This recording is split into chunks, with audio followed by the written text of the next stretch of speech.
So today I would like to share a case about a 45-year-old lady. She was a flight attendant. She was referred to us because of the recurrent ankle pain in the year 2016. Actually, she got similar attack in 2 years ago, and actually the pain subsided after the first attack, but the recurrent in the late year 2015.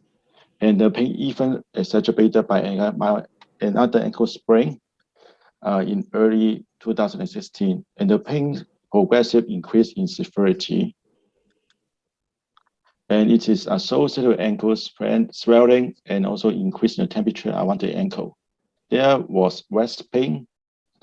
Because of the pain, the patient was not able to work and on the prolonged sick leave.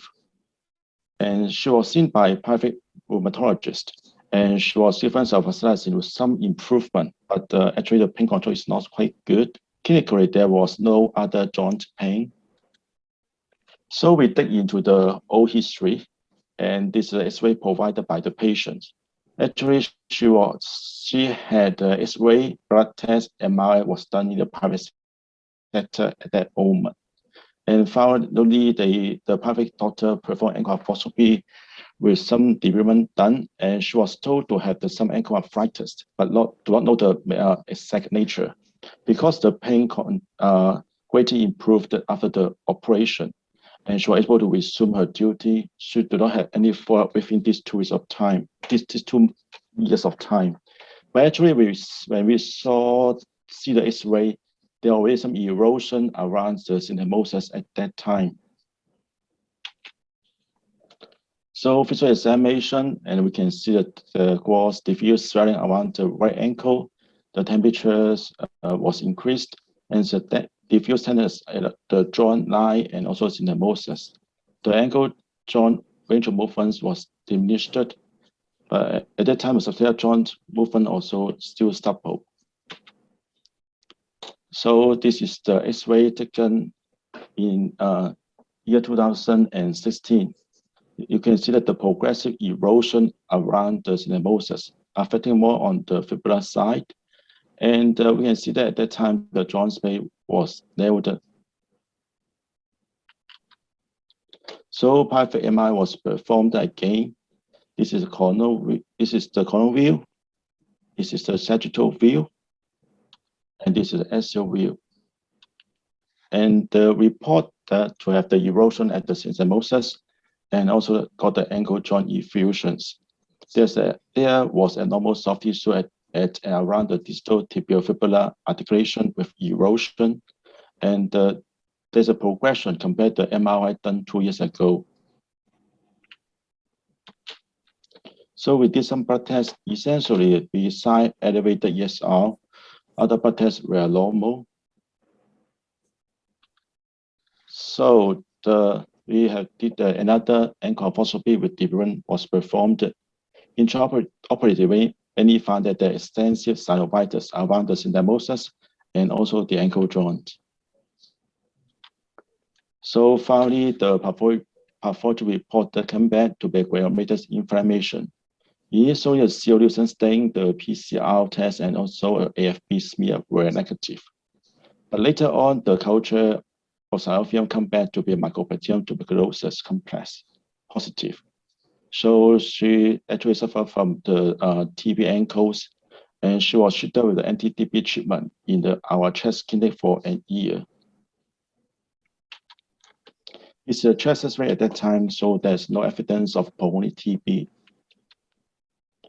So this is her latest follow-up in around 2 years post-operation. She was able to walk unaided, and now she has no ankle pain. The joint line no longer tender, but the ankle joint, the movement is diminished. And she wanted to resume her duty, but was laid off by her airlines. And she default follow-up after this follow-up, so that we cannot see the latest how it's go. This is the CO X-ray. We can see the X-ray from pre-op, early post-op, 3 months and 2 years post-op. After the TB treatment, we can see that actually the erosion gradually will ossify and the disappearance of the periarticular osteoporosis, but the joint line is still narrowed. So we have a short review about the TB ankle. It was caused by the bacterial mycobacterium tuberculosis, which is very common, a little bit common in Hong Kong. About 1 to 3% we are affecting the bones and joints, and out of this 1 to 3%, only about 10% will affect the foot and ankles. It's very uncommon quite rare in the Western countries. So mainly it's affecting the calcaneum regions and also metatarsal joints, and predilection to the more articular involvement.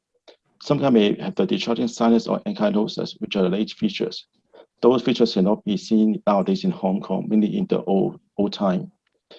So just like point TB, they have the constitutional symptoms such as fever, light sweating, malaise, and some characteristics about the extrapoint TB. They favor those with suboptimal immune function, such as the very young patient, the elderly, the patient with the HIV or renal failure.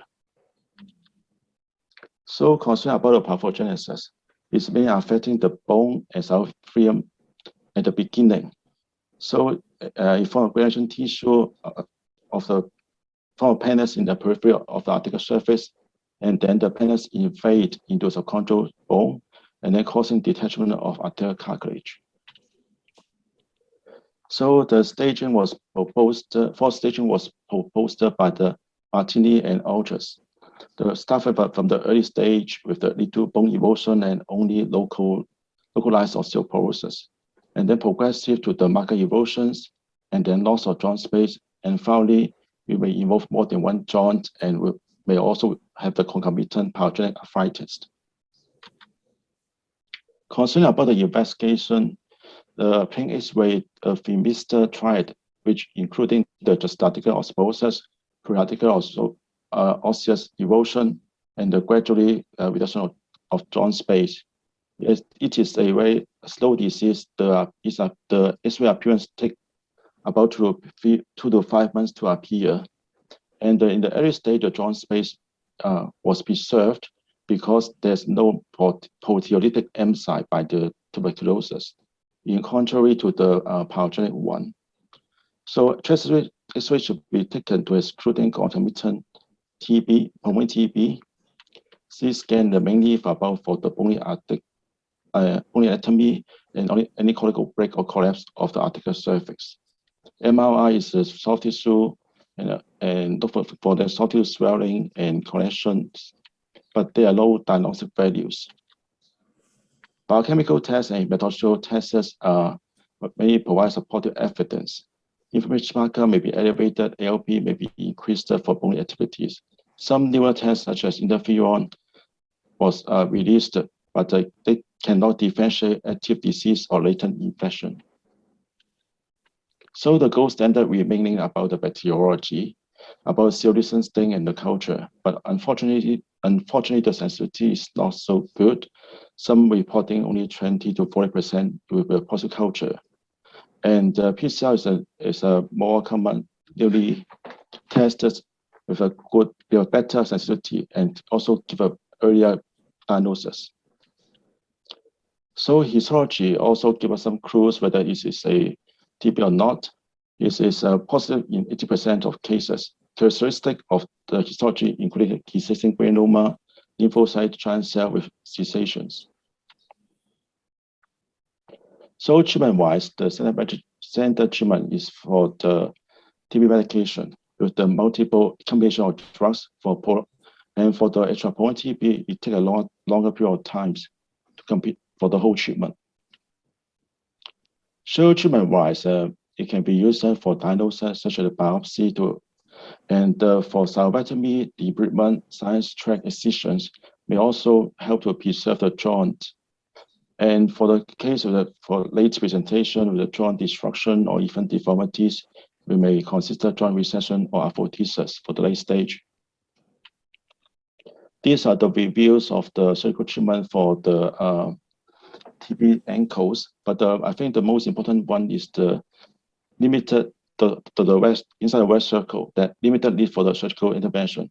If diagnosed early, that means early diagnosis is essential. Just like our case, if the patient can be diagnosed in the first incident, then can save her from the second attack and preserve the ankle joint. So the take-home message is about the tibia arthritis presented with incident onset and persistent symptoms. High suspicious, especially in endemic regions such as Hong Kong, and also immune deficiency patient. Early surgical intervention, biopsy in case of doubtful diagnosis, and the mainstay of treatment is the prolonged course of anti-TB chemotherapy. Thank you.